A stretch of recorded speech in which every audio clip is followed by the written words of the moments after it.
et bienvenue à toi, bienvenue à vous. Merci de vous être joints à nous pour cette célébration en ligne. Et vous savez quoi les amis, nous sommes le dimanche 10 mai.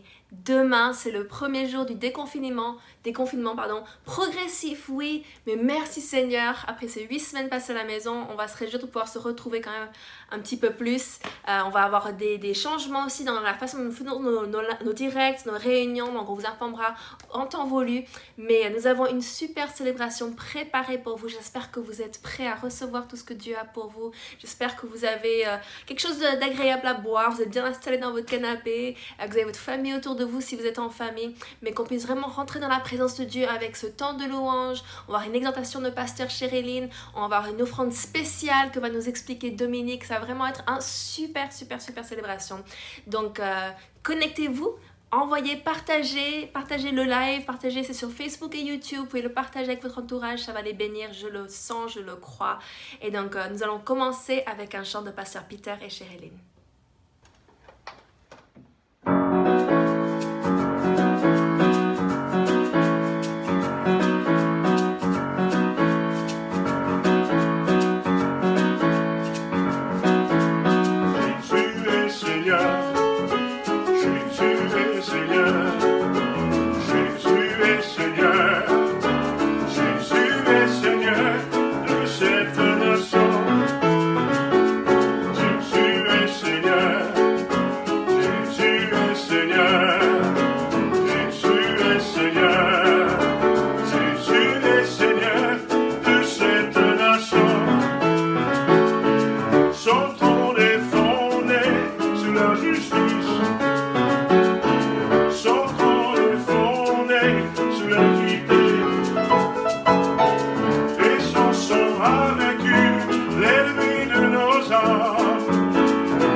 Jésus est Seigneur.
cette nation.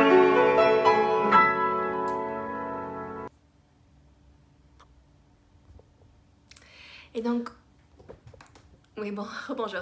Donc, nous avons aussi, pour ceux qui ont des enfants, surtout des enfants de moins de 12 ans, nous avons une animation prévue pour eux. Vous pouvez envoyer un mail à contact@égliseétincelle.com et Dominique a préparé un enseignement tout au long chaque semaine, quasiment depuis le début du confinement. Et en fait, vous, en tant que parent, vous pouvez le recevoir et l'adapter à votre enfant selon son âge. Mais c'est super, les enfants, ça leur fait plaisir et c'est très très bon. C'est une bonne habitude à prendre en tant que parent, que nous, on éduque nos enfants dans les voies du Seigneur. Donc voilà, pour cela, envoyez un petit mail à contact@égliseétincelle.com et je laisse la place à Pasteur Chériline qui a une exhortation pour nous tous. Bonjour, vous savez que la bonté de Dieu est inépuisable, qui veut dire que ses plans et ses intentions pour notre vie est aussi inépuisable. Il n'y a rien qui peut empêcher le plan de Dieu. À travers l'histoire de le peuple de Dieu, nous voyons encore et encore les crises, mais ça n'a jamais empêché la bonté de Dieu à être accomplie dans la vie de son peuple. Nous voyons la première crise dans le jardin, mais ça n'a pas empêché Dieu à envoyer son Fils Jésus pour nous sauver. Même Jésus, quand il est venu dans le monde, c'était le bon plan de Dieu, mais il n'avait pas une place dans les hôtels ni les maternités pour lui. Mais ça n'a pas empêché la naissance de notre Sauveur. Et nous voyons encore les sécheresses, les famines, nous voyons la captivité des peuples, des guerres, nous voyons la persécution de l'Église primitive, mais toutes ces crises n'ont jamais empêché le bon plan que Dieu avait pour son peuple. Et Dieu, il est intentionnel, il a un plan, et son plan est bon, et son plan est éternel. Alléluia, ça c'est une bonne nouvelle pour nous aujourd'hui. Et face à cette crise sanitaire, nous pouvons compter sur ce plan, nous pouvons compter sur la fidélité de Dieu. Il a fait ses preuves, on le voit dans la parole de Dieu. Il est bon et il y a des bonnes choses réservées pour vous, pour votre famille, pour notre Église, pour notre ville, pour notre nation et les nations entières. Il a un bon plan et ses intentions sont super bons et sa bonté dépasse toutes les pensées humaines. Et nous pouvons remercier le Seigneur pour ses bons plans. Mais nous avons un choix à faire. Quel est notre choix? Est-ce que nous allons croire dans son bon plan pour nous ou est-ce que nous allons croire dans la désespérance qui peut se trouver dans cette crise sanitaire? Oh, je sais que vous allez faire le bon choix. Vous allez mettre toute votre foi et votre espérance dans notre Dieu. Amen. Donc, je voulais juste vous laisser avec cette parole. La bonté de Dieu est inépuisable et ses plans pour votre vie est aussi inépuisable et c'est éternel. Amen. Bisous.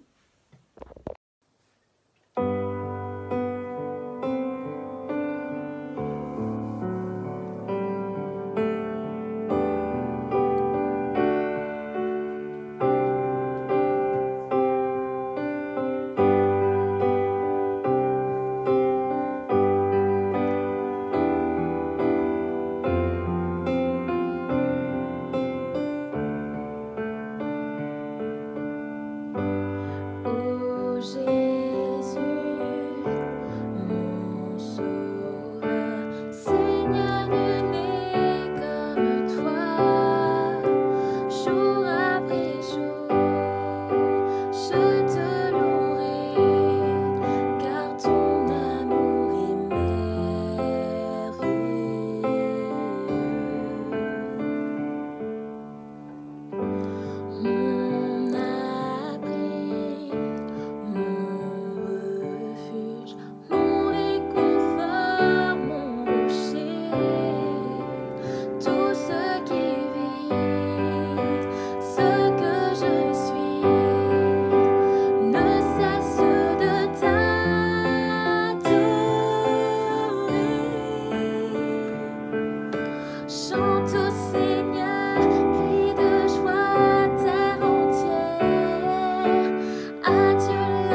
Bonjour à tous, c'est le temps des dîmes et des offrandes et j'aimerais vous encourager avec un passage de l'Écriture qui se trouve en Luc chapitre 4 versets 16 à 21. Jésus se rendit à Nazareth où il avait été élevé et selon sa coutume il entra dans la synagogue le jour du sabbat.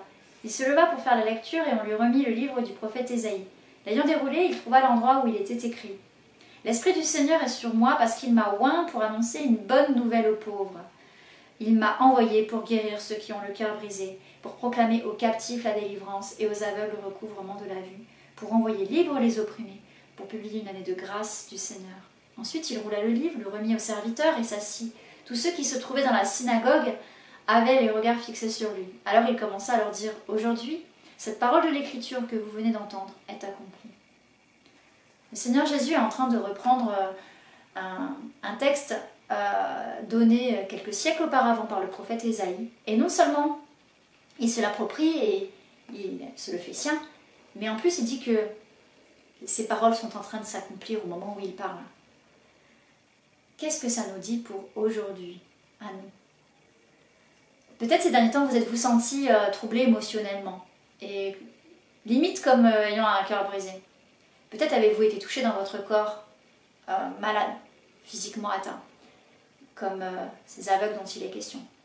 Peut-être traversez-vous des difficultés financières avec les circonstances actuelles. Et le terme de pauvre dans la parole vous parle aussi. Peut-être simplement toutes ces restrictions en termes de déplacement et de contact et de relations vous font vous sentir un petit peu captif. Le Seigneur nous dit aujourd'hui, je suis mandaté pour te faire du bien. C'est ma mission, je suis envoyé pour cela. Je le veux, et non seulement je le veux, mais je suis oint pour cela, j'ai la capacité de le faire. Comment c'est possible? Vous dites, ça c'était il y a 2000 ans, c'était Jésus. Mais l'Esprit de Christ n'en a pas fini d'agir sur terre. Il agit aujourd'hui, et puissamment, sur la terre entière et dans nos vies. Non seulement ça, mais son corps aussi agit. Nous sommes son corps, chacun pour notre part. Ses mains, ses pieds. Et en tant qu'église locale, nous avons un projet que je voulais mettre en avant ce matin. Ce projet s'appelle Pain quotidien. Et pain quotidien, la parole est notre pain spirituel quotidien, mais nous avons aussi besoin de manger. Et ceux qui traverseraient des difficultés financières, nos bien-aimés, les membres de l'église pour lesquels ce serait le cas, nous voulons les aider simplement. Et si ça fait écho chez vous et que vous voulez contribuer en donnant, vous pouvez le faire par virement ou par PayPal en indiquant pain quotidien. Si vous voulez avoir davantage d'explications et d'informations, vous pouvez le faire en envoyant un SMS au numéro de téléphone de l'église qui est le 07 67 06 14 80. Et vous pouvez aussi envoyer un mail à contact@égliseétincelle.com parce que nous voulons tous agir en tant qu'église et nous aider les uns les autres. À un moment ou à un autre, on peut tous être vulnérables. Et quand l'un tombe, l'autre le relève. C'est ce que dit la parole de Dieu. Et je voulais simplement prier pour chacun d'entre nous ce matin, pour nous encourager dans la foi et nous faire réaliser que nous marchons avec la grâce du Seigneur comme il l'a dit. Merci Père parce que le monde parle crise économique et récession, mais toi tu parles année de grâce Seigneur. Et nous ne voulons pas marcher par la vue, mais par la foi Seigneur. Et je te demande vraiment mon Dieu de fortifier chacun de mes frères et sœurs à cet instant même Seigneur, dans leur vie Seigneur. Tu leur donnes vraiment de vivre ta foi Seigneur. Et je te demande vraiment mon Dieu de les bénir. Merci Père aussi pour ce projet Seigneur, que tu nous aides à mettre en œuvre Seigneur. Parce que nous sommes ton corps et nous voulons agir à ta gloire, Seigneur. Aide-nous, Seigneur, à contribuer, Seigneur, à faire ta volonté. Que ton règne vienne et que ta volonté soit faite, Seigneur. Merci, Père. Au nom de Jésus, soyez fortifiés, encouragés dans votre foi et bénis. Amen.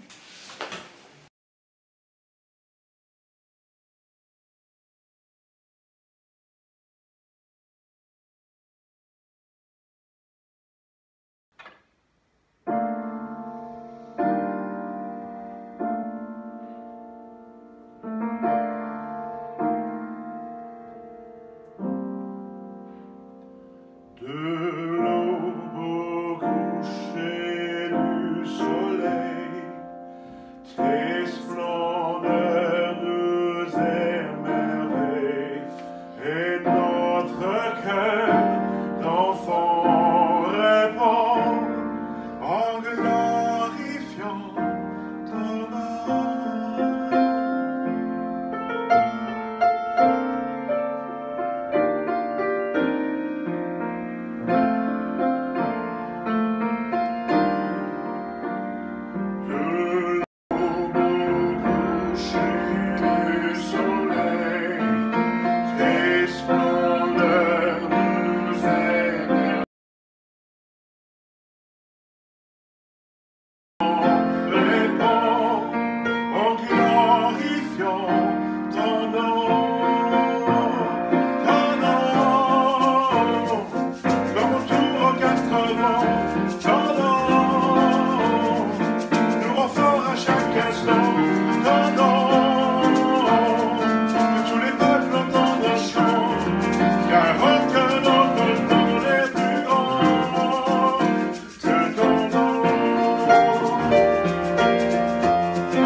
Bonjour à toutes et à tous et bienvenue à notre célébration du dimanche matin.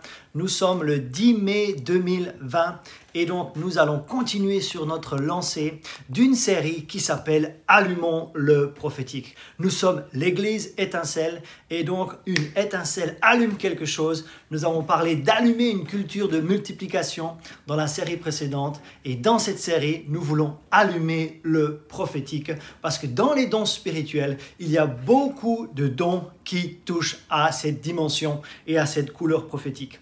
Donc, deuxième partie aujourd'hui et la semaine dernière, nous avions vu les raisons et le cadre dans lequel opérer dans le prophétique. Et nous avions vu 3 grandes raisons importantes qui nous donnent vraiment la situation générale. Pourquoi est-ce que nous devons aspirer aux dons spirituels ou alors les désirer ardemment? Tout d'abord, le contexte global. Le contexte global parce que nous ne devons pas être ignorants des dons spirituels. Nous ne devons pas être ignorants en ce qui concerne les desseins du diable et nous ne devons pas être ignorants en ce qui concerne le retour du Seigneur. Nous avions vu ces 3 versets dimanche dernier et alors que le retour du Seigneur est en train de s'approcher, nous allons voir l'église du Seigneur Jésus-Christ de plus en plus opérer dans les dons spirituels et dans le surnaturel de Dieu parce que le ciel est en train de se rapprocher de la terre et en même temps, il va y avoir donc de la part du diable en parallèle des signes, des prodiges et des miracles mensongers et nous devrons être fermement enracinés et fondés dans la parole de Dieu pour ne pas être séduits ni trompés. Ensuite, il y avait le contexte local.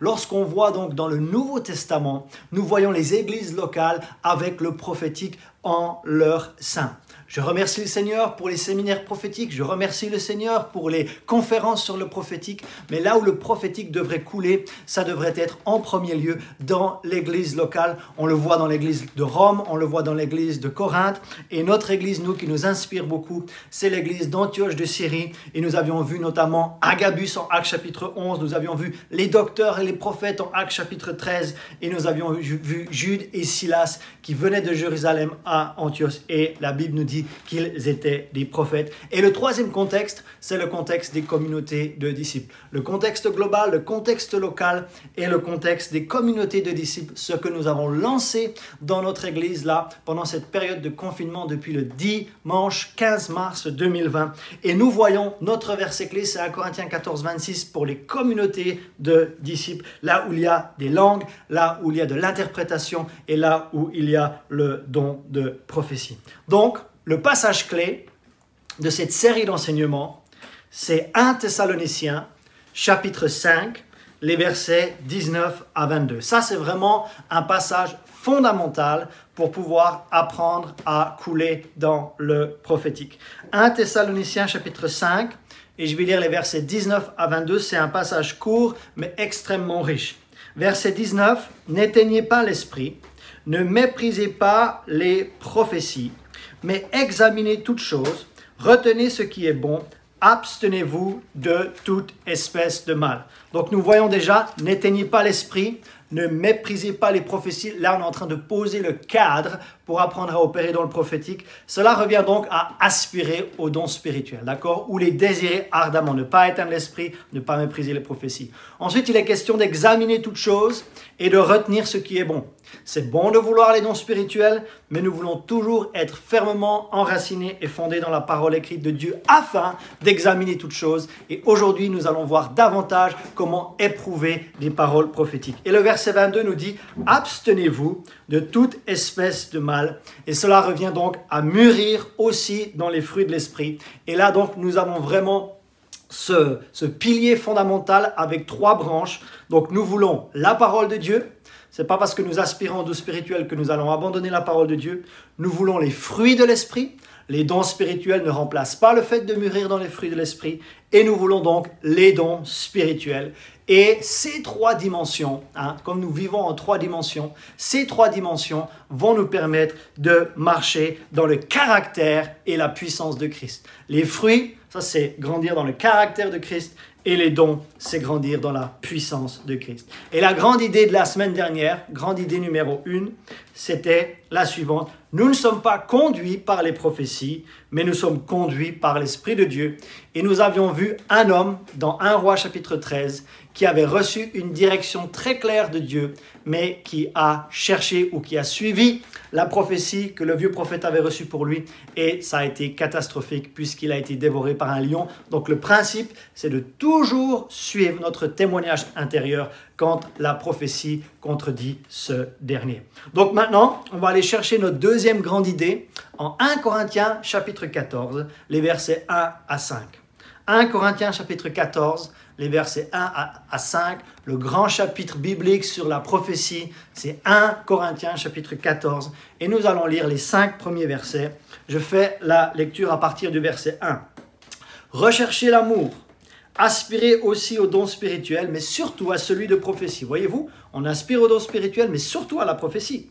En effet, celui qui parle en langue ne parle pas aux hommes, mais à Dieu, car personne ne le comprend, et c'est en esprit qu'il dit des mystères. Verset 3, celui qui prophétise, au contraire, parle aux hommes, les édifie, les exhorte, les console. Verset 4, celui qui parle en langue s'édifie lui-même, celui qui prophétise édifie l'Église. Et enfin, verset 5, « Je désire que vous parliez tous en langue, mais encore plus que vous prophétisiez. » C'est déjà la deuxième fois qu'il va dans cette direction. Les langues, c'est bien, mais la prophétie, c'est mieux. « Celui qui prophétise est plus grand que celui qui parle en langue, à moins que ce dernier n'interprète pour que l'Église en reçoive de l'édification. » Donc, la deuxième idée, après la première qui disait que nous ne sommes pas conduits par les prophéties, mais par l'Esprit de Dieu. Voici la deuxième grande idée de cette série qui s'appelle « Allumons le prophétique ».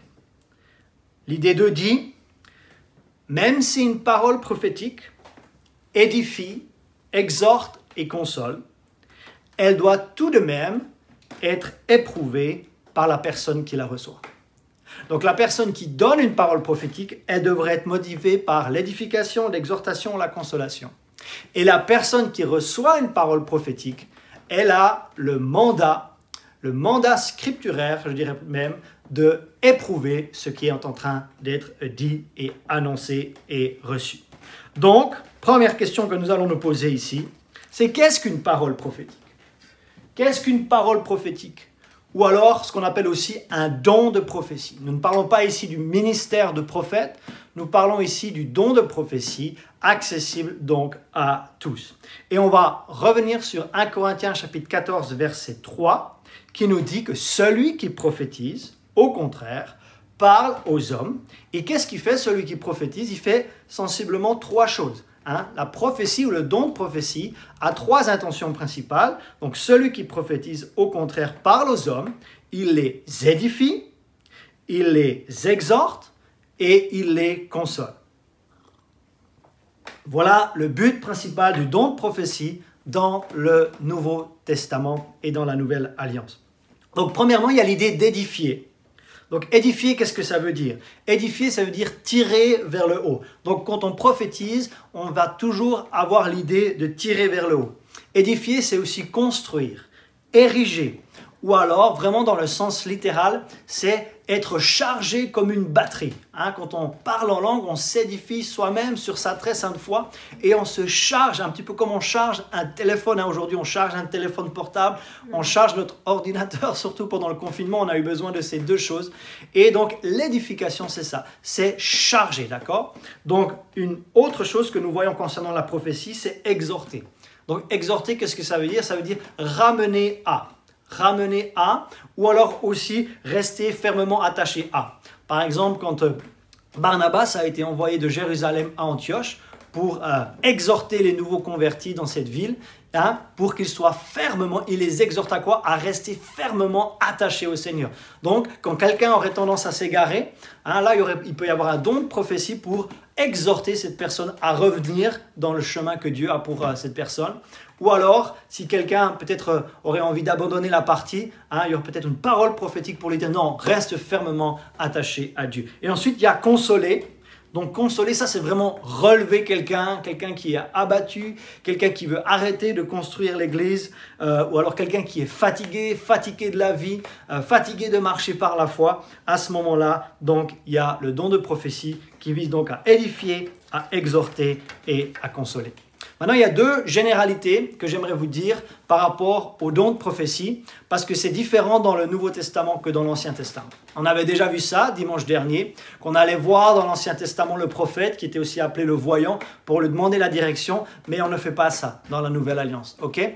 Et il y a autre chose, c'est que dans le verset que nous venons de lire, 1 Corinthiens chapitre 14 verset 3, nous avons vu donc l'exhortation, l'édification, la consolation, ce qui veut dire qu'au sens strict, le don de prophétie dans l'Église du Nouveau Testament, elle n'a pas forcément un élément de prédiction du futur, alors que c'était vraiment souvent le cas dans l'Ancien Testament. Quand on voyait les prophètes prophétiser, il y avait souvent une révélation du futur, mais dans le don de prophétie, dans l'Église du Nouveau Testament, le don de prophétie n'a pas forcément un don ou une révélation du futur. Okay?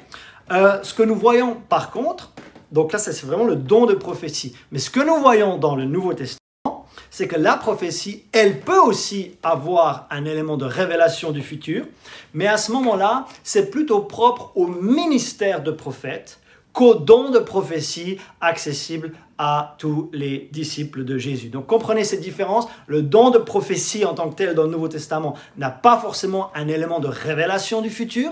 Non, pourquoi? Parce que ça édifie, ça exhorte et ça console. Mais on peut voir cet élément de révélation du futur, mais plutôt lorsque quelqu'un est établi dans le ministère de prophète. Et nous voyons ça en 1 Corinthiens chapitre 14, les versets 29 et 30. Et là, il n'est pas question du don de prophétie, il est question des prophètes. Hein? À nouveau, faisons la différence, s'il vous plaît, entre un don de prophétie et un ministère de prophète. Ce n'est pas la même chose, ce n'est pas le même niveau prophétique. Et 1 Corinthiens chapitre 14, verset 29 nous dit « Pour ce qui est des prophètes, que 2 ou 3 parlent. » Là, on ne parle pas du don de prophétie, on parle des prophètes. « Et que les autres jugent. » Hein, on va voir l'importance d'éprouver les fruits des prophètes et les fruits de la prophétie. Et s'il y a un autre qui est assis à une révélation, donc voilà un élément qui révélerait le futur, que le premier se taise. Donc ça, c'est plutôt propre au ministère de prophète d'avoir des révélations concernant le futur et le dessein de Dieu à venir. Mais pour les disciples de Jésus, on parle vraiment dans cette série d'enseignements, pas du ministère de prophète, mais du don de prophétie. Maintenant, on va voir la différence ou les différences entre les langues et la prophétie. Quelles sont les différences entre les langues et la prophétie? Premièrement, nous avons lu ça tout à l'heure en 1 Corinthiens chapitre 14. Celui qui parle en langue, il parle à Dieu. Alors que celui qui prophétise, il parle aux hommes. Voilà une grande différence. Quand je parle en langue, hein, si je suis baptisé du Saint-Esprit, avec l'évidence du parler en langue, à ce moment-là, je parle à Dieu quand je parle en langue. Mais quand quelqu'un prophétise, le but ici, le destinataire de cette manifestation, de ce don spirituel, ce n'est plus Dieu, mais c'est l'homme. Et nous voyons ici en 1 Corinthiens chapitre 14, versets 2 et 3, ce qui est écrit, ce que je suis en train de parler. En effet, celui qui parle en langue ne parle pas aux hommes, mais à Dieu. Je vais encore ajouter quelque chose. Quand on parle en langue, on ne parle pas au diable. Quand on parle en langue, on parle à Dieu. Amen. Et ensuite, car personne ne le comprend, car c'est en esprit qu'il dit les mystères. Ensuite, il est écrit, celui qui prophétise au contraire, hein, au contraire de quoi? De celui qui parle en langue. Lui, il parle aux hommes. Il les édifie, il les exhorte et il les console. Donc, parler en langue, on s'adresse à Dieu, mais lorsque quelqu'un prophétise, on parle aux hommes ou aux femmes ou à l'Église. Deuxième différence entre les langues et la prophétie, c'est que celui qui parle en langue, il s'édifie lui-même. Alors que celui qui prophétise, il édifie les autres. Et nous voyons ceci en 1 Corinthiens chapitre 14, verset 4, qui nous dit, celui qui parle en langue, qu'est-ce qu'il fait? On a déjà dit que quand on parle en langue, on parle à Dieu. Mais ça a aussi un effet pour celui qui prie ou qui parle en langue. La Bible nous dit, il s'édifie lui-même. On a déjà édifié, on a déjà dit ou défini, c'est se charger comme une pile. Jude, verset 20, il n'y a qu'un seul chapitre dans l'épître de Jude, qui nous parle de prier par l'Esprit pour édifier notre très sainte foi, pour vraiment se charger comme un téléphone ou comme un ordinateur. Mais celui qui prophétise, il édifie l'Église. D'accord? Donc, si vous voulez prophétiser, si vous aspirez au don spirituel et surtout à celui de prophétie, d'accord, ce n'est pas pour vous. Désolé de vous décevoir.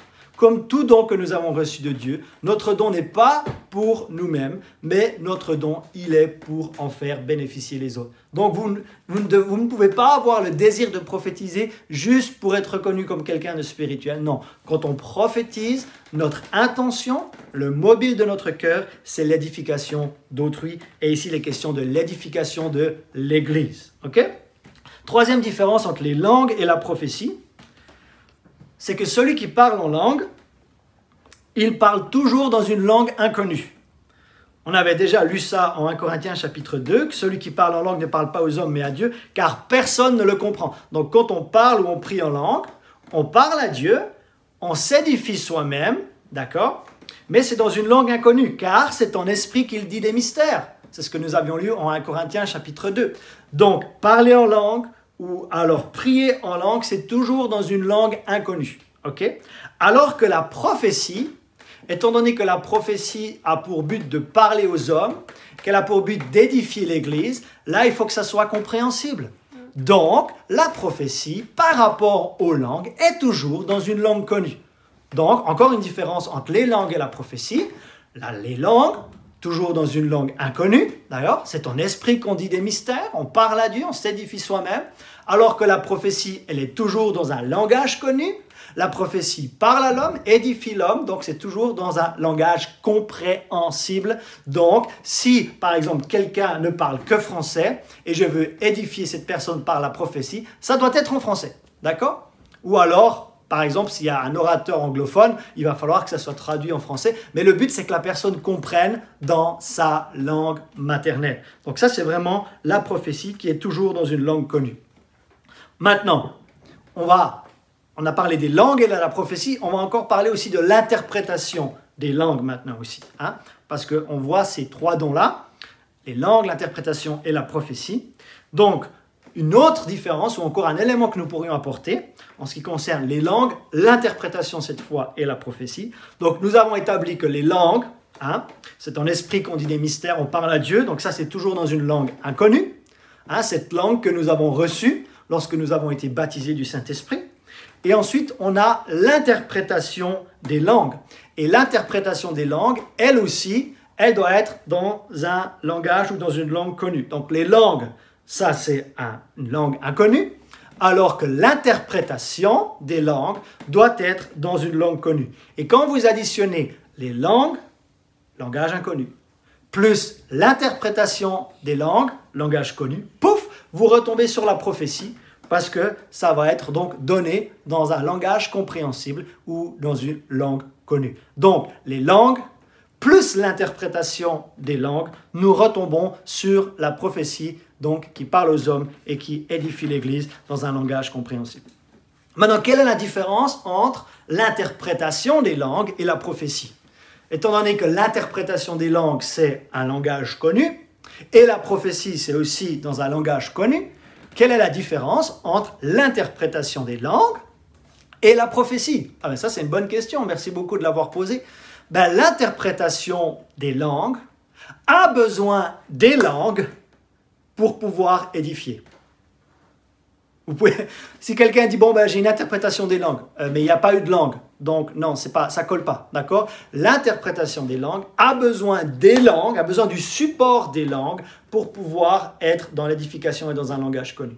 En revanche, la prophétie n'a pas besoin du support des langues pour pouvoir édifier, exhorter et consoler. Vous pouvez prophétiser directement sans avoir eu un don des langues au préalable, et à ce moment-là, vous êtes dans la prophétie. Mais si vous avez un don des langues qui se manifeste publiquement, il faut qu'il y ait l'interprétation, vu que ça a été donné publiquement pour que tout le monde puisse comprendre, et à ce moment-là, on retombe sur la prophétie. Mais la différence entre l'interprétation des langues et la prophétie, c'est que l'interprétation a besoin d'une langue publique d'abord qui doit être donnée, et ensuite on retombe sur quelque chose que tout le monde va être en mesure de comprendre.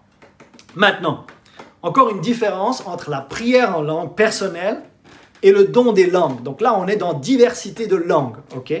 Quelle est la différence entre la prière en langue personnelle, là, quand je suis dans ma chambre de prière, je prie en langue, ou je marche le long de la rue, ou je suis dans le bus, je prie en langue, et le don des langues. D'accord? Donc ça, c'est encore quelque chose de différent. C'est que par exemple, si je prie en langue, là on a dit que c'était déjà l'édification personnelle. Et lorsque je prie en langue, je parle en langue, il n'y a pas besoin ou forcément besoin de l'interprétation. Ok? Je prie en langue, c'est en esprit que je dis des mystères, je suis en train de communier avec Dieu. En revanche, si nous sommes par exemple dans une réunion d'église, là, un dimanche matin, et quelqu'un dit « j'ai un message en langue à l'assemblée », donc là, on n'est plus dans les langues édification personnelle, on est dans un don des langues qui va être adressé publiquement à l'église. Donc, dans ce qu'il y a le don des langues ici, le but, ce n'est plus l'édification personnelle, c'est l'édification commune, c'est l'édification de l'église. Mais Paul nous dit que si quelqu'un a un message en langue, on devrait avoir l'interprétation. Soit celui qui donne le message en langue, ou alors quelqu'un d'autre peut interpréter ce qui a été donné en langue. Attention, c'est une interprétation des langues. Ce n'est pas donc une traduction littérale. Certaines fois, vous pouvez avoir un message en langue court et l'interprétation va être plus longue. Ou alors, certaines fois, vous avez un long message en langue, mais l'interprétation va être courte. Pourquoi? Parce que ce n'est pas une traduction mot à mot littérale, c'est une interprétation des langues où vraiment on va communiquer vraiment l'essence et vraiment le centre, le cœur de ce qui a été communiqué. Et nous voyons ceci en 1 Corinthiens chapitre 14, verset 5, qui nous dit que quand il y a un don des langues publiques, comprenez la différence entre privé et public, édification personnelle et édification publique, Paul nous dit, et c'est le dernier verset que nous avions lu, 1 Corinthiens chapitre 14, verset 5, « Je désire que vous parliez tous en langue, mais encore plus que vous prophétisiez. Celui qui prophétise est plus grand que celui qui parle en langue. » Attention la suite, « à moins que ce dernier n'interprète pour que l'Église en reçoive de l'édification. » Donc là, nous avons vu, en 1 Corinthiens chapitre 14, les versets 1 à 5, nous avons vu les trois dons, donc les langues ou diversité de langues, l'interprétation et la prophétie. Et ces trois dons-là forment ce qu'on appelle les dons vocaux, les dons d'inspiration ou encore les dons de communication. Et ces dons, on dit qu'ils disent quelque chose. Ces trois dons disent quelque chose. Les dons de révélation révèlent quelque chose, alors que les dons de puissance font quelque chose. Donc là, on est vraiment dans des dons qui disent quelque chose. Et le but de ces trois dons-là, donc, ils nous permettent de parler déjà surnaturellement à Dieu. Quand je parle en langue, je parle à Dieu. Mais ils permettent aussi à Dieu de parler surnaturellement aux hommes par l'intermédiaire donc de l'interprétation des langues ou de la prophétie. Et là, l'homme est en mesure de comprendre vu que c'est dans une langue connue. Est-ce que ça va? Donc là, on a fait un bon débrief de 1 Corinthiens chapitre 14, les versets 1 à 5. Et maintenant, j'aimerais donc dans cette deuxième partie de message, vous montrer à quel point, donc, souvenez-vous notre grande idée numéro 2, c'était que le don de prophétie ou la parole prophétique, donc elle édifie, elle exhorte et elle console, mais elle doit être éprouvée, d'accord, par la personne qui la reçoit. Et on avait vu ça aussi dans notre texte clé, 1 Thessaloniciens chapitre 5, où il était question donc d'inspirer, de ne pas mépriser la prophétie, ok, mais d'examiner toute chose, d'accord, de ne pas éteindre l'esprit, de ne pas mépriser la prophétie, mais nous dit d'examiner toute chose et de retenir ce qui est bon. Et là, je vais vous donner donc 6 questions que vous pouvez vous poser lorsque vous recevez une parole prophétique ou un don de prophétie. Et ça va vous permettre d'examiner, ça va vous permettre de filtrer et ça va vous permettre vraiment d'éprouver ce qui est en train d'être dit. Pourquoi? Parce qu'une parole prophétique n'est pas comme une parole d'évangile. On a besoin donc de filtrer et de retenir ce qui est bon. Alors la première question, on l'avait vu la semaine dernière, mais je vais la répéter. Ça, c'est extrêmement important. Donc, la parole prophétique, première question. Donc là, on est en train d'apprendre à recevoir une parole prophétique. On va voir comment donner des paroles prophétiques aussi, mais là, on apprend à recevoir. Donc, la parole prophétique en question, là, que vous avez reçue, premièrement, est-ce qu'elle est en accord avec la parole écrite de Dieu? Donc ça, c'est vraiment le b.a.-ba, c'est la base, la parole et l'esprit sont toujours d'accord. Le plus haut niveau prophétique qui soit, il est là, il est dans votre Bible. Donc une parole prophétique ne peut pas aller au-delà de la parole écrite de Dieu. Et nous lisons en Jean chapitre 16, les versets 13, nous dit « Quand le Consolateur sera venu, Donc là, on parle de l'Esprit de vérité ou du Saint-Esprit. Il vous conduira dans toute la vérité. Donc l'Esprit de vérité, il nous conduit dans la vérité. Car il ne parlera pas de lui-même, mais il dira tout ce qu'il aura entendu et il vous annoncera les choses à venir.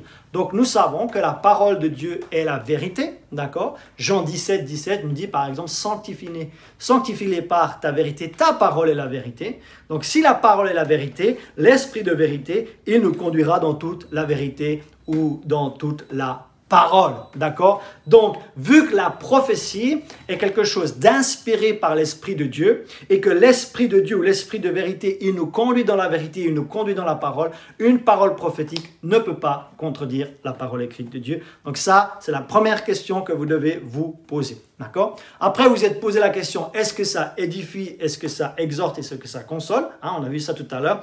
Est-elle en accord avec la parole écrite de Dieu? Deuxième question à se poser lorsqu'on reçoit une parole prophétique, et j'espère que vous êtes en train de prendre des notes, parce que ça c'est quelque chose qui va vraiment nous donner les fondamentaux. Je discutais avec quelqu'un là pendant la semaine, et cette personne me disait, tu es vraiment en train de me donner les bases dans le prophétique parce que je n'ai jamais été enseigné dans ce sujet, d'accord? D'autres qui ont déjà opéré dans le prophétique ont partagé avec moi qu'ils ont besoin d'en savoir plus avec l'intellect, d'accord? Donc, on a tous besoin d'avoir de bonnes bases sur ce sujet, même si on coule déjà dans certains de ces dons. Donc, la deuxième question, on l'avait vu la semaine dernière aussi, c'est est-ce que cette parole prophétique confirme-t-elle mon témoignage intérieur? Est-ce que cette parole confirme mon témoignage intérieur?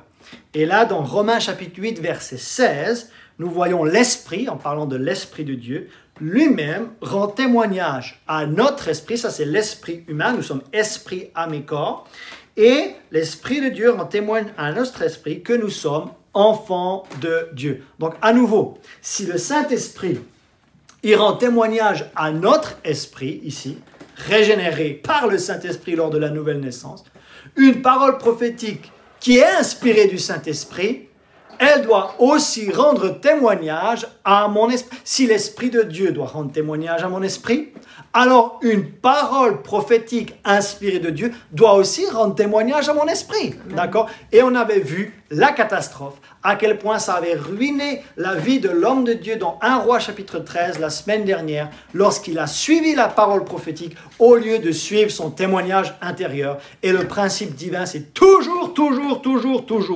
suivre notre témoignage intérieur lorsque la parole prophétique ne vient pas confirmer ce qu'on a ici dans notre sein. Troisième question. Donc, je vous ai promis 6 questions là pour terminer. Troisième question. Après s'être posé, est-ce que c'est en accord avec la parole de Dieu? Est-ce que ça confirme mon témoignage intérieur? Troisième question. Cherchez à aller plus loin qu'aujourd'hui. Vous allez vous poser la question suivante. Quel fruit, au singulier ou au pluriel, produirait cette parole prophétique dans ma vie si je l'appliquais? Je répète.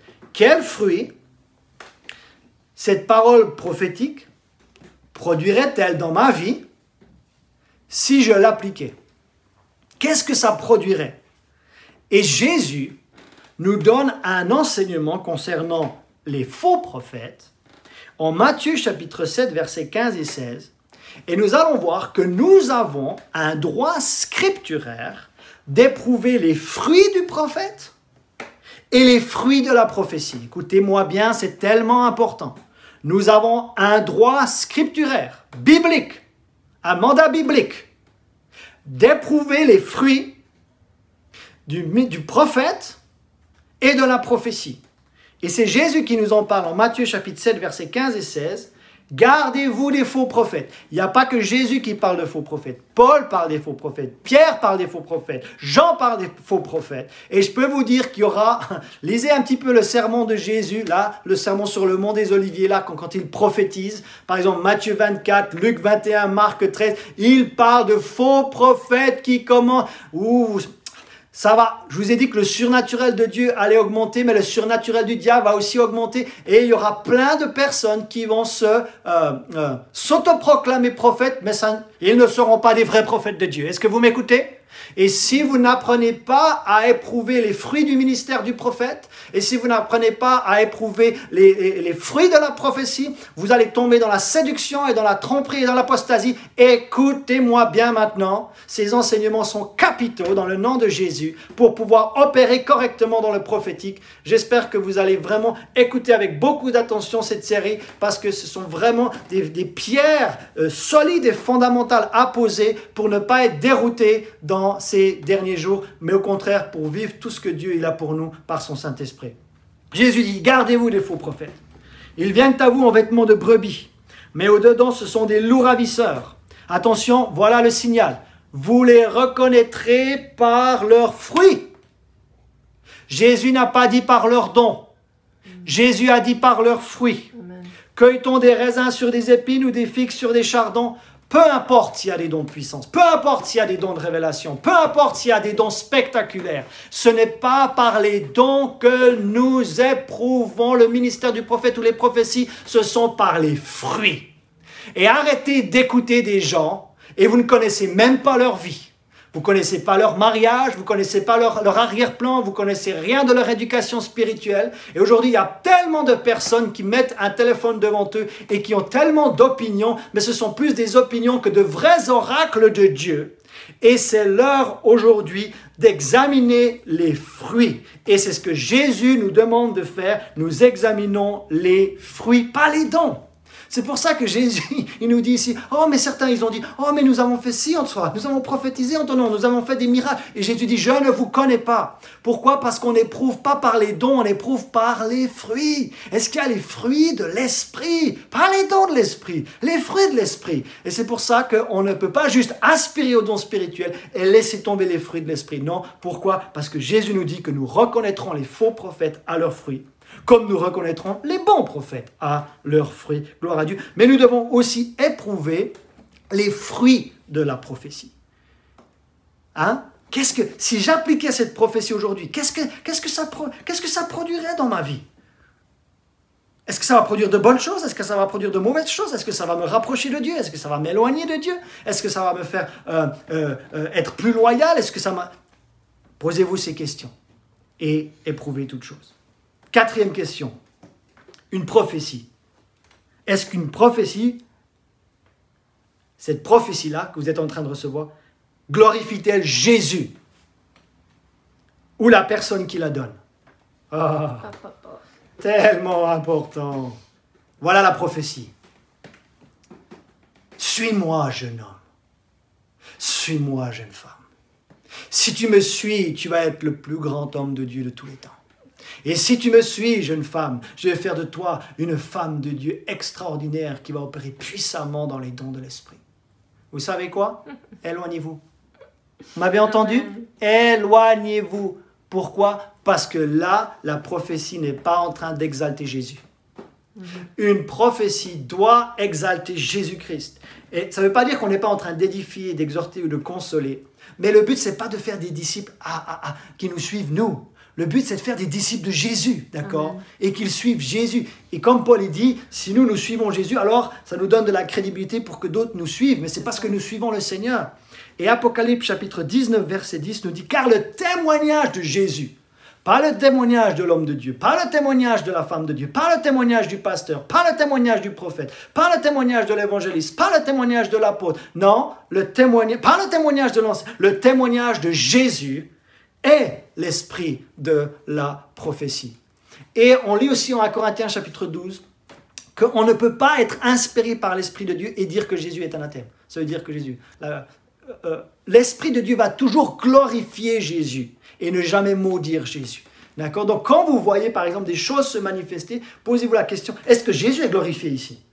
Si Jésus est glorifié, à ce moment-là, l'esprit de Dieu est en train d'être en opération. Si vous êtes dans une ambiance là, dans un salon, tout d'un coup, il y a des dons, soi-disant, de l'esprit qui se manifestent. Et après, vous avez l'impression qu'il n'y a personne qui est édifié et qu'on vous a versé un seau de glace et que l'atmosphère a totalement changé. À ce moment-là, ce n'est pas le Saint-Esprit. D'accord? Si vous recevez l'impression d'avoir reçu un seau de glace sur vous et plus personne n'est édifié, ça a jeté un froid, vous savez quoi? Ce n'est pas l'Esprit de Dieu. Ensuite, cinquième question, encore deux questions.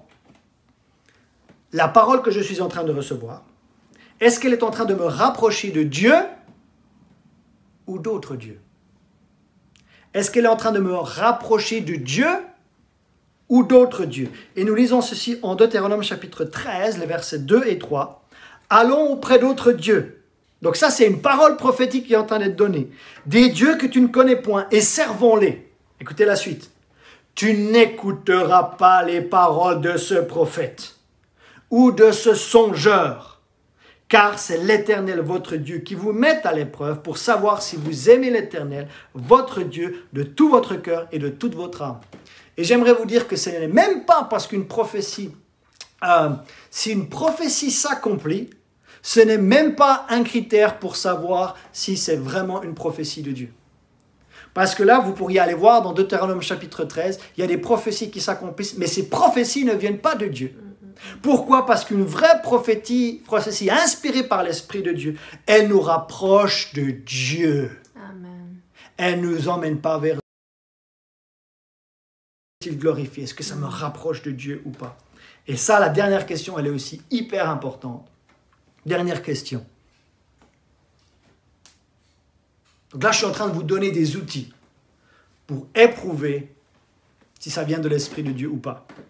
Dernière question, la prophétie là, le don de prophétie qui est en train d'être manifesté, est-ce que cette parole, elle est en train de produire la liberté ou elle est en train de produire l'esclavage? La base de l'évangile, c'est que nous étions donc pécheurs et dans l'esclavage du péché. Et la rédemption, c'est le prix qui a été payé par Jésus pour nous sortir de l'esclavage et nous emmener dans la liberté. Comme en Égypte, quand ils étaient dans l'esclavage, le cœur de Dieu, ce n'est pas de laisser les gens dans l'esclavage, c'est de les emmener dans la liberté. Galates 5, verset 1 nous dit, c'est pour la liberté que Christ nous a affranchis. Donc si une parole prophétique vous fait retourner dans l'esclavage, si une parole prophétique ne vous libère pas, ce n'est pas une parole inspirée par l'Esprit de Dieu. Le Saint-Esprit ne va jamais faire quelque chose à l'encontre de la rédemption que Jésus a accomplie pour nous. Est-ce que vous m'écoutez? L'Esprit de Dieu ne va jamais aller à l'encontre du plan rédempteur que Jésus a accompli pour nous. La rédemption, le but, c'est la liberté. Donc, une parole prophétique doit nous emmener dans la liberté et non pas nous faire retourner dans l'esclavage parce que ça serait contraire au plan de Dieu mis en exécution par Jésus-Christ sur la terre. Gloire à Dieu. Et nous lisons ceci en Romains chapitre 8, verset 15. Et vous n'avez point reçu, lorsque nous sommes devenus enfants de Dieu, vous n'avez point reçu un esprit de servitude ou d'esclavage pour être encore dans la crainte, mais vous avez reçu un esprit d'adoption par lequel nous crions « Abba, Père ». Non, on ne retourne pas dans la crainte, on ne retourne pas dans la servitude, ce n'est pas le don de prophétie en activation. Et 2 Corinthiens chapitre 3 verset 17 nous dit aussi « Or, le Seigneur c'est l'Esprit, et là où l'Esprit du Seigneur, ou là où est l'Esprit du Seigneur, qu'est-ce qu'il y a?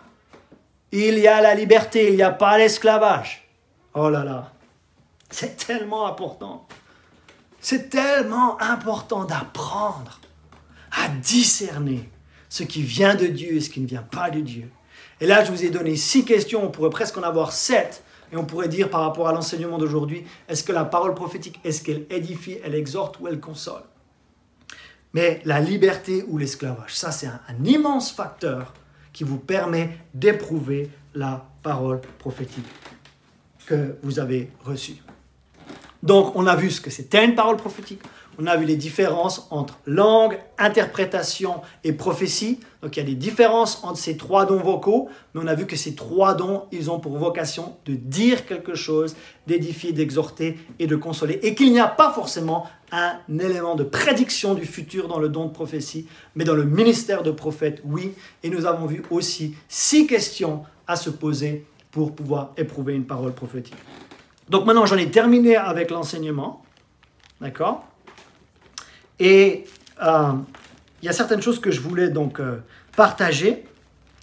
Donc ça, c'est plus un temps de ministère maintenant. Et on a vu que le don de prophétie, il avait donc pour vocation de consoler. Et là, donc, c'est quelque chose que j'ai reçu et que je vais donner et qui va d'abord être, c'est d'abord une parole générale, d'accord, pour tous ceux qui qui ont vécu des choses difficiles et tous ceux qui auraient des blessures par rapport au passé, par rapport à leur vie antérieure. Et ils se sentent encore comme piégés par leur passé, alors qu'ils sont devenus une nouvelle création en Christ. Et c'est le psaume 147, verset 3, donc c'est une parole générale, ce n'est pas adressé à quelqu'un en particulier. Mais le psaume 147, verset 3 nous dit « Il guérit ceux qui ont le cœur brisé et il pense leurs blessures. » Et là, j'aimerais juste vous dire que ça, c'est le cœur du berger. C'est le cœur du bon berger. C'est le cœur de Jésus-Christ. Et même s'il y a un écran, même s'il y a une distance, même s'il y a un téléphone portable entre vous et moi, si vous êtes en train si vous avez encore le cœur brisé par une relation amoureuse, si vous avez encore le cœur brisé par rapport à une situation familiale, si vous avez encore le cœur brisé par rapport à une situation difficile et qu'il y a encore des blessures dans votre cœur, maintenant, vous savez quoi? L'onction pastorale, l'onction du grand berger, l'onction du bon berger, dans l'hébreu il est question que Jésus est le grand berger des brebis. Et maintenant je vais prier que cette onction de pastorale, que cette onction de guérison là, de guérison du cœur, je ne parle pas de guérison physique, mais de guérison du cœur, et je vais prier aussi que cette onction pastorale, elle vienne venir penser vos blessures, là exactement où vous êtes, et je vais prier ça par le Saint-Esprit. Maintenant Père, je prie dans le nom de Jésus, pour toutes les personnes qui nous regardent, pour toutes les personnes là qui sont encore piégées par leur passé, qui sont encore piégées par des meurtrissures intérieures, qui sont encore piégées par des choses du passé, par des blessures du passé, et ces blessures leur empêchent de saisir leur avenir. Ces blessures les empêchent de pouvoir embrasser le plan de Dieu qui est devant eux. Ces blessures les empêchent de pouvoir dire ce qui est en arrière, je me focalise sur ce qui est en avant. Ils restent dans cette dimension d'avant au lieu de saisir la dimension d'après. Et si c'est votre cas, maintenant je prie dans le nom de Jésus que l'onction du Saint-Esprit, et c'est vraiment une onction pastorale dans le nom de Jésus, qui vient maintenant guérir les cœurs. Je vois des gens être touchés maintenant par le Saint-Esprit là où vous êtes à la maison. Je vois certaines larmes qui sont en train de couler, mais vous savez quoi? Ce ne sont pas des larmes de tristesse. Non, ce sont des larmes de guérison. Et il y a des choses qui sont dans ton fort intérieur là. Il y a des choses qui ont été enfouies pendant longtemps. Mais tu sais quoi? Si tu es tout seul ou si tu es toute seule à la maison, laisse ces choses sortir. Dépose tout là au pied du Seigneur et tu vas voir qu'il son joug à lui il est léger. Son joug à lui il est doux dans le nom de Jésus. Et tu es en train de déposer des fardeaux du passé là qui t'ont piégé pendant trop longtemps et saisis la liberté qui est la rédemption. Saisis le plan que le Saint-Esprit va toujours t'emmener dans le plan de rédemption. Le Saint-Esprit va toujours t'emmener dans ce que Jésus il a accompli pour toi. Et saisis maintenant une nouvelle liberté émotionnelle. Saisis maintenant une nouvelle liberté de cœur dans le nom de Jésus. Amen. Gloire à Dieu. Gloire à Dieu. Et nous avons un missionnaire qui s'appelle Michel Pett et il nous a envoyé un message. Et c'est toujours dans le psaume 147 et il a cité le verset 15. Et dans le verset 15, il y a quelque chose qui m'a percuté dans ce message. C'est que le verset 15 du psaume 147 nous dit que sa parole court avec rapidité. Mes amis, nous sommes dans ces temps-là. Nous sommes dans le temps où la parole de Dieu est en train de courir avec une rapidité comme nous ne l'avons jamais vu auparavant. Et quand la parole court, la foi vient. La foi vient de ce qu'on entend et ce qu'on entend vient de la parole de Dieu. Quand la parole court, les gens entendent le message de l'évangile pour être sauvés. Comment peuvent-ils être sauvés s'ils n'ont jamais entendu le message de l'évangile? Quand la parole court, il dit « Je libère ma parole et je les guéris » et ils sortent de la fosse. Alors cette fois maintenant, je m'adresse à des guérisons physiques. Avant, je parlais de guérison intérieure, mais maintenant, l'Esprit de Dieu veut agir là dans votre logement dans le nom de Jésus. Et il dit dans le psaume 107, verset 20, qu'il a envoyé sa parole pour les guérir et les faire sortir de la fosse dans le nom de Jésus. Vous sortez maintenant de cette fosse maintenant. Alléluia. Mais parce que c'est ni par force, ni par puissance, mais c'est par l'Esprit de Dieu. Pourquoi? Parce que la parole de Dieu est en train de courir à une rapidité extrême aujourd'hui. Et nous savons aussi, selon Marc chapitre 16, que quand la parole court, il y a des signes, des prodiges et des miracles qui viennent la confirmer. Oui, plus de paroles, il y aura plus de surnaturel. Vous voulez plus de surnaturel? Mettez plus de paroles dans votre fort intérieur. Et ensuite, le Saint-Esprit va pouvoir venir chercher ces paroles et venir édifier, exhorter, consoler. Mais il nous faut mettre avec rapidité la parole de Dieu dans notre fort intérieur. Je reviens à Psaume 147, verset 3, qui nous parlait que Dieu veut guérir ceux qui ont le cœur brisé, ils pensent leurs blessures. Et là, j'ai une parole pour quelqu'un dans notre église. Donc, je vais juste dire son prénom et la première lettre de son nom de famille. C'est Brigitte C. Brigitte C. Alors, c'est une femme qui est infirmière et donc elle fait des pansements, des pansements dans le sens strict du terme. Donc, elle panse des gens là en tant qu'infirmière. Mais ce que je vois aussi, et je connais ton désir de pouvoir servir davantage le Seigneur et l'Église. Et ce que je vois, c'est que les pansements naturels, Dieu te donne aussi la capacité de faire des pansements spirituels. Et il y a vraiment un don de miséricorde et il y a une couleur pastorale. Donc ça ne veut pas dire forcément, couleur pastorale, c'est pas forcément être dans le ministère de pasteur, mais dans ton cœur, il y a le désir de vouloir aider les pasteurs.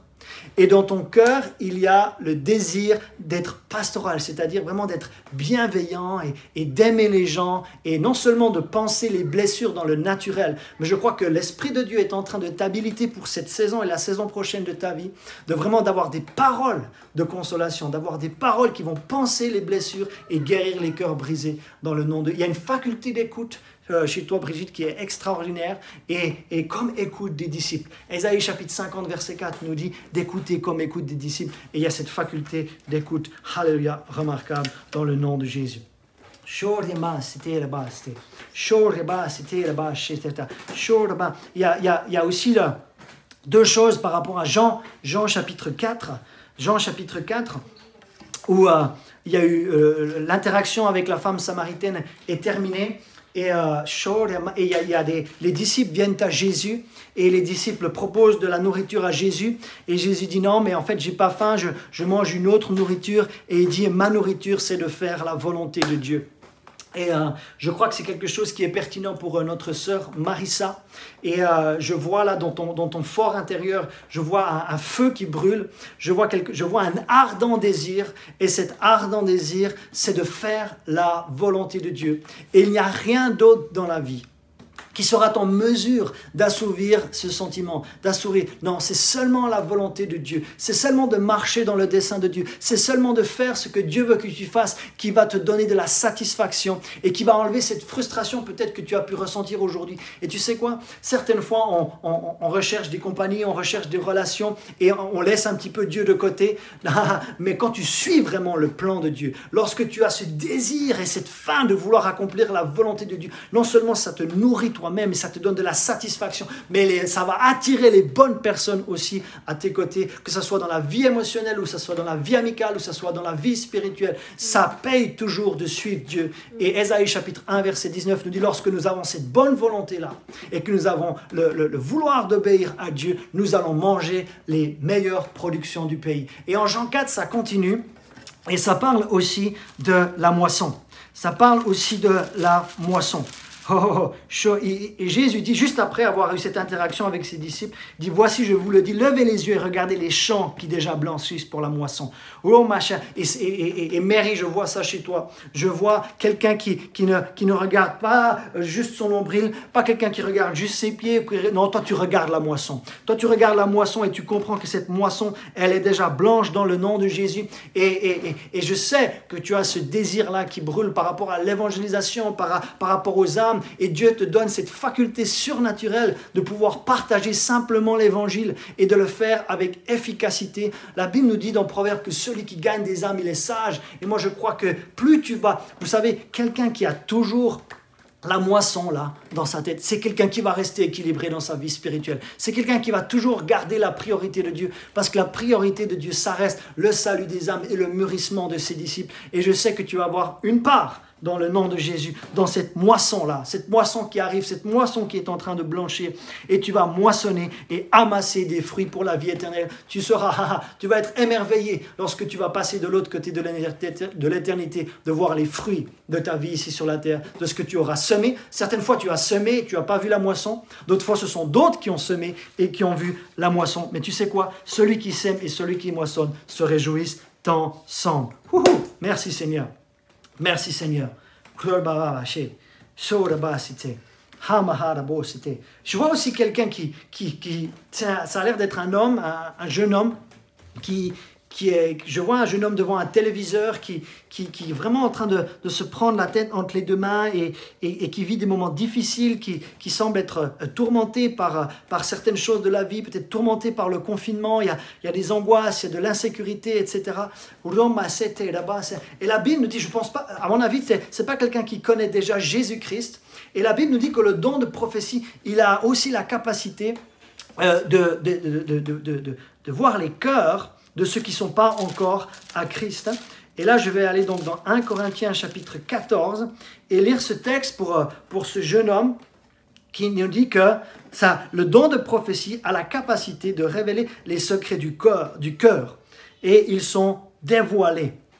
Et ensuite, ces personnes tombent sur le face, ils adorent Dieu et ensuite Dieu publiera que Dieu est réellement au milieu de nous. Et peut-être c'est un moment difficile là où tu es, peut-être c'est un moment qui n'est pas facile à vivre, mais sache que Dieu, il est là et que Dieu veut te rencontrer là où tu es, même si c'est compliqué en ce moment. Et je t'invite, toi et d'autres personnes qui sont en train donc de nous regarder, de vraiment faire cette prière et vraiment de vouloir embrasser le plan de Dieu, se détacher de notre ancienne vie et d'accepter Christ par la foi et vraiment de le recevoir comme notre Sauveur et notre Seigneur. Veuillez prier ceci avec moi. Seigneur Jésus, je viens à toi et je fléchis le genou. Je vais fléchir le genou et te reconnaître comme mon Sauveur et comme mon Seigneur. Priez ceci à la maison. Je me détourne de mon ancienne vie. Je me détourne de cette vie vraiment de débauche et de cette vie qui m'a emmené nulle part jusqu'à présent. Aujourd'hui, je te reconnais comme celui mort pour moi à la croix, comme celui qui a été enseveli pendant 3 jours et comme celui qui est ressuscité d'entre les morts. Et aujourd'hui, je te décide et je te confesse comme mon Sauveur et mon Seigneur et je marche à ta suite et je laisse mon ancienne vie derrière moi et j'embrasse celle que tu as préparée d'avance envers moi. En ton saint nom, j'ai prié. Amen. Waouh! Vous pouvez mettre l'émoticône de la croix violette, sur les commentaires ici, si c'est vous, si vous avez prié cette prière, si vous êtes approché de Dieu pour la première fois, nous serions heureux d'entrer en contact avec vous. 5 choses que vous pouvez faire dès votre interaction, votre première rencontre avec Jésus-Christ, c'est déjà parler à quelqu'un d'autre de ce que vous venez de faire. C'est de lire la parole de Dieu, c'est de prier, de commencer à parler à Dieu, de vous attacher à d'autres chrétiens et aussi de vous faire baptiser quand l'occasion se présente. J'ai été ravi d'être avec vous ce matin et je vous souhaite une bonne fin de célébration et un bon dimanche. À très vite pour de nouvelles aventures avec le Seigneur.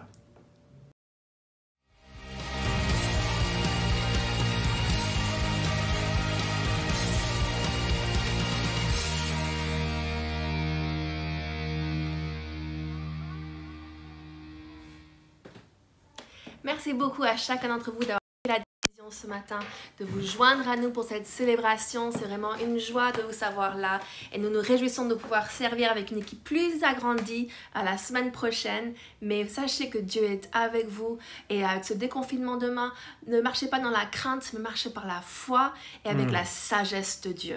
Amen. Nous ne sommes pas de ceux qui se laissent influencer ou balloter par toutes les choses qui traînent dans l'atmosphère ou dans les ondes. Mais non, nous nous tenons fermement ancrés sur la parole de Dieu. Nous savons en qui nous avons mis notre confiance et nous savons qu'il est fidèle et qu'il prend soin de nous. Oui, Jean 8, 31, vous savez, c'est la vérité qui nous a franchis et c'est le moment d'être enraciné et fondé dans la parole de Dieu comme peut-être jamais auparavant. Amen. Donc on vous donne rendez-vous mardi, bon début de déconfinement progressif dès demain et on se réjouit de pouvoir vraiment connecter avec vous très prochainement. On vous embrasse. Soyez bénis. Ciao. Ciao.